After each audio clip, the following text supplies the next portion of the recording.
মধ্যপ্রাচ্যে উত্তেজনা ক্রমেই বাড়ছে। সৌদি আরবের রাজধানী রিয়াদ লক্ষ্য করে ক্ষেপণাস্ত্র ও ড্রোন হামলা চালানোর অভিযোগ উঠেছে ইরানের বিরুদ্ধে। সৌদি আরব দাবি করেছে তাদের প্রতিরক্ষা ব্যবস্থা বেশিরভাগ হামলাই সফলভাবে ভূপাতিত করেছে। শুক্রবার রিয়াদের দিকে অন্তত ৬টি ব্যালিস্টিক ক্ষেপণাস্ত্র ছোড়া হয়। এর মধ্যে ২টি আকাশেই ধ্বংস করা হয় এবং বাকি ৪টি জনবসতিহীন এলাকা ও সাগরে গিয়ে পড়ে। এর আগে ৬টি ইরানি ড্রোনও ভূপাতিত করার দাবি করেছে সৌদি কর্তৃপক্ষ। এছাড়া কুয়েতের প্রধান বাণিজ্যিক বন্দর সুয়াইখেও হামলা হয়েছে, তবে ক্ষয়ক্ষতি সীমিত এবং কোনো হতাহতের খবর পাওয়া যায়নি। সংযুক্ত আরব আমিরাতও জানিয়েছে তাদের আকাশ প্রতিরক্ষা ব্যবস্থা ৬টি ব্যালিস্টিক ক্ষেপণাস্ত্র ও ৯টি ড্রোন ধ্বংস করেছে। ইরানের রেভলিউশনারি গার্ড মধ্যপ্রাচ্যের জনগণকে মার্কিন সামরিক স্থাপনার আশপাশ এড়িয়ে চলার আহ্বান জানিয়েছে, যা পরিস্থিতিকে আরও উদ্বেগজনক করে তুলেছে।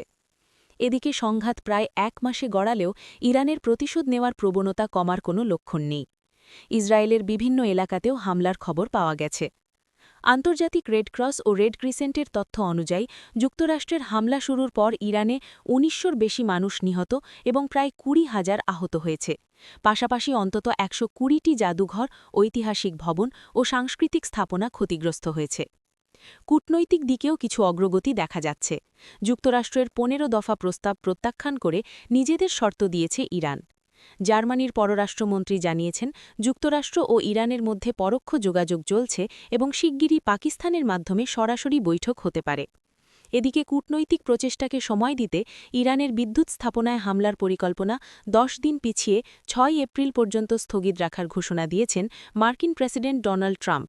তিনি দাবি করেছেন ইরানের সঙ্গে আলোচনা ইতিবাচকভাবে এগোচ্ছে। তবে একই সময় ওয়াল স্ট্রিট জার্নালের এক প্রতিবেদনে বলা হয়েছে পেন্টাগন মধ্যপ্রাচ্যে অতিরিক্ত ১ লক্ষ সেনা মোতায়েনের পরিকল্পনা করছে, যা পরিস্থিতিকে আরও জটিল করে তুলতে পারে।